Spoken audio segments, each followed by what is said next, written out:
Fala, meus queridos, graça e paz, espero que todos estejam bem e firme. Esse é o início de uma pequena caminhada, é o primeiro vídeo de uma sequência de vídeos que vão abordar o seguinte tema: Teu é o reino, nossa é a missão. A ideia é refletir a respeito da missão da igreja, do real papel da igreja, daqueles que são chamados a congregar, né? Agora tendo a vida em Cristo, são chamados a congregar, e esse congregar ele tem um objetivo, e esse objetivo está na missão, no ID que Deus nos confere, nos deu, daquilo que Ele nos ordena. A gente vai se basear no livro de Atos dos Apóstolos, tem se baseado, conforme a sugestão do apóstolo Eliseu. Bom, nesse primeiro vídeo vai ter um pouco de introdução e também da abordagem da primeira lição de uma série de lições que nós vamos encontrar no primeiro capítulo de Atos dos Apóstolos, tá? Então, na verdade, serão 3 lições que integram uma primeira parte baseada no capítulo 1. Então, no capítulo 1 de Atos, nós temos uma primeira parte da reflexão, e essa primeira parte da reflexão estará dividida em 3 partes. Essas 3 partes não estarão nesse primeiro vídeo. A ideia é que a gente apresente lição por lição em cada um dos vídeos, para que os vídeos não fiquem muito longos, para que você consiga acompanhar de forma atenta e prazerosa.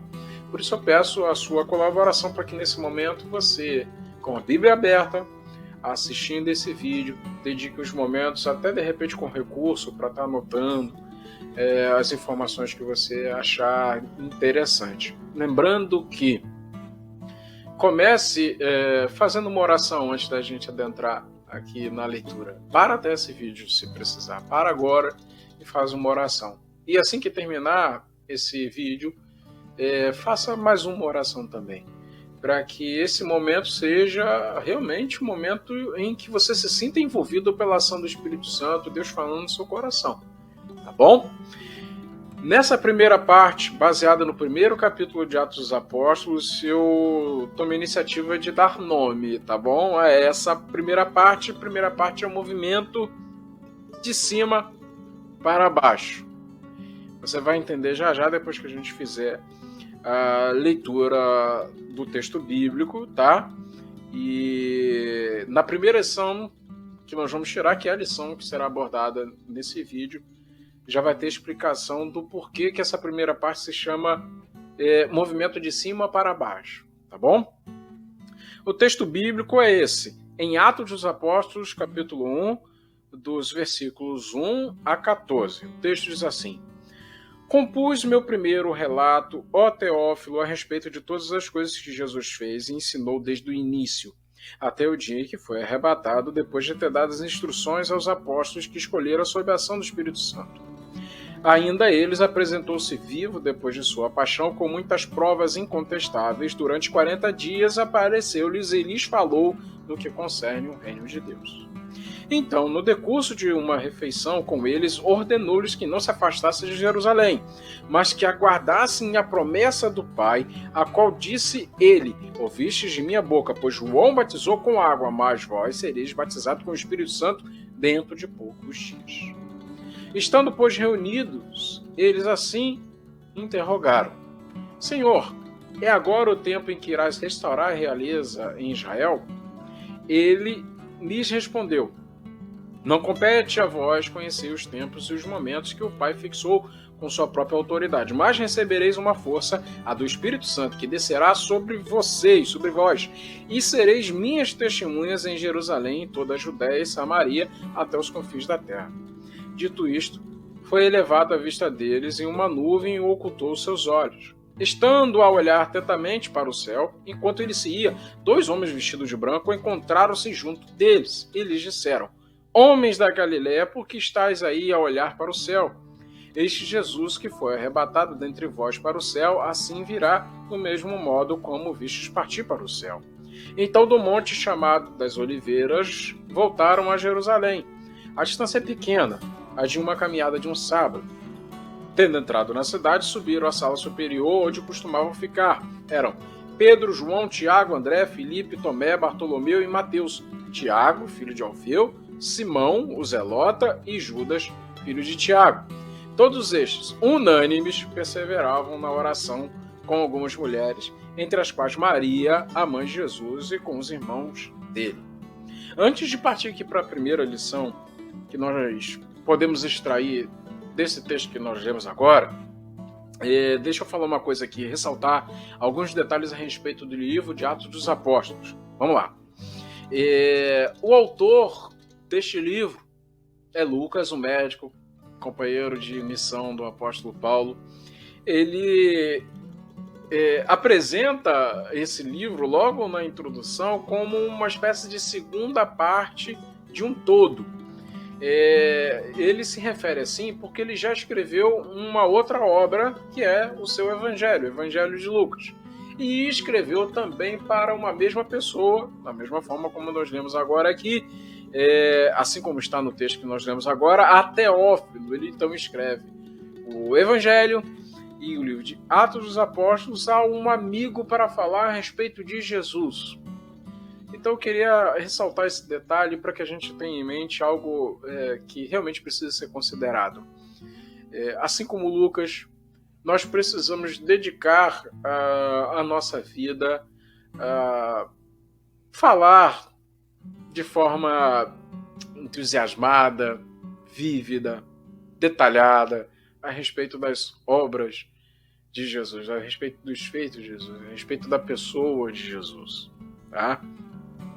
Um outro detalhe interessante que eu gostaria que você guardasse no coração, porque ele vai nortear basicamente toda essa reflexão no livro de Atos nesse período, né, em abril, no mês de abril, conforme a orientação do apóstolo Eliseu, é que tanto no Evangelho quanto no livro de Atos, Lucas dá uma ênfase à pessoa do Espírito Santo. E essa ênfase ela é proposital. Ela é proposital. Lucas, então, vamos utilizar esse termo que inclusive é bastante utilizado no meio acadêmico para pensar a respeito das obras de Lucas, é o que é chamado de teologia lucana, que são as verdades que Lucas revela nos seus escritos, tanto no Evangelho quanto no livro de Atos. Lucas ele é pentecostal, no sentido de que ele não faz parte de um movimento pentecostal, né? Seria um anacronismo falar de pentecostalismo naquele tempo, né, como movimento, assim como a gente vê nas igrejas, mas Lucas ele dá essa ênfase à ação do Espírito Santo, e essa ênfase ela é proposital para revelar uma verdade que é a verdade que nós encontramos na primeira lição que eu queria tratar com vocês agora. A missão é de Deus. Então a primeira lição, que é a lição desse vídeo, as demais a gente vai estar abordando nos próximos vídeos, tá bom? A missão é de Deus. Aí você pode se perguntar assim, Pastor Jackson, o tema da reflexão teu é o reino, nossa é a missão. Aí agora surge uma aparente contradição da sua parte, né? A missão, afinal de contas, é nossa ou é de Deus? Primariamente, ela é de Deus. Deus está em ação o tempo todo. Deus não está de braços cruzados, Deus está agindo. E essa ação se dá de forma poderosa pela pessoa do Espírito Santo. Desde a antiguidade, a gente vai ver o Espírito Santo agindo na história. Quando a gente, por exemplo, vai ler o primeiro capítulo da Bíblia, lá no livro de Gênesis, que vai falar a respeito do Espírito de Deus pairando sobre as águas antes do surgimento da terra seca, da formação de todas as coisas que vieram a seguir, a gente já vê, então, o Espírito agindo. Deus está agindo o tempo todo. E existe uma missão em curso desde a criação para cá, e essa missão é revelar a sua glória. É lógico, quando a gente passa ou pensa a respeito de missão, já vem essa questão de uma tarefa a ser feita, de repente até numa missão de resgate, né?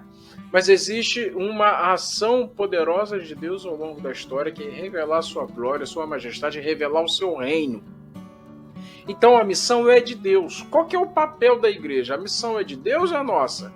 A missão é de Deus. A nossa parte é se engajar, é se envolver, é se comprometer, é estar envolvido na missão que é de Deus. Tá? Não por um acaso, Lucas começa o livro de Atos dos Apóstolos falando a respeito do que Jesus fez e não do que os apóstolos fizeram. O livro se chama Atos dos Apóstolos, mas ele começa falando a respeito do que Jesus fez. Tá? Dá uma olhadinha, por favor, você que está com a sua Bíblia aí, tá? No primeiro versículo, no segundo versículo, no terceiro versículo, no quarto versículo, no quinto versículo, são sempre coisas que Jesus está fazendo ou falando. Tá? Isso é proposital para nos revelar que a ação ela parte de Deus. A nossa parte é corresponder a essa ação já existente. Nessa lição, o que a gente pode tirar de efeito prático? Quantas vezes, quando a gente pensa em fazer algo para o Senhor, a gente acha que Deus depende exclusivamente da gente? E isso, evidentemente, é consequência de uma insensibilidade que é natural. Porque a gente tem dificuldade de perceber o agir de Deus à nossa volta, o contexto, antes mesmo da gente abrir a nossa boca e fazer algo supostamente para Deus, Deus já está atuando ali. O que a gente precisa fazer então é estar sensível ao que Deus já está fazendo, para ser um contribuinte, para ser um colaborador daquilo que Deus já está fazendo. Às vezes a gente, por exemplo, tem desejo de ver coisas acontecer em nossa vida, na vida dos nossos familiares, conversões, no contexto, por exemplo, de comunidade de fé. A gente tem desejo de ver Deus fazendo algumas coisas ali no meio da igreja e tal. E a gente quer logo fazer, quer logo elaborar planos, quer se envolver. Isso é tudo muito bom, mas precisa partir do ponto inicial. Deus já está trabalhando. Deus já está agindo. A missão é de Deus. O que nos cabe então fazer diante desta revelação, desta verdade?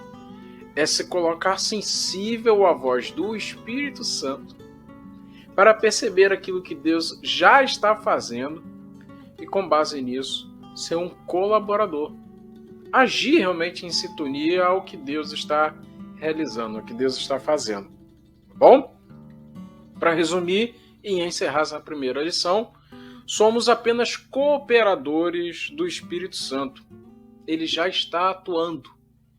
Ele já está trabalhando. Tá? Essa é a primeira lição. Terminando esse vídeo, reforço. Faça mais uma oração. E agora uma oração orientada. Dobre os seus joelhos e pergunte ao Espírito Santo o que o Senhor está fazendo em meu meio, assim, ao redor de mim. O que o Senhor está realizando? Espírito Santo, eu preciso ouvir a tua voz. Fala comigo e me revela aquilo que o Senhor já está fazendo, para que eu possa ser um cooperador das suas ações. Tá bom? Forte abraço, até o próximo vídeo. Beijão no seu coração. Deus abençoe sua vida e seu coração.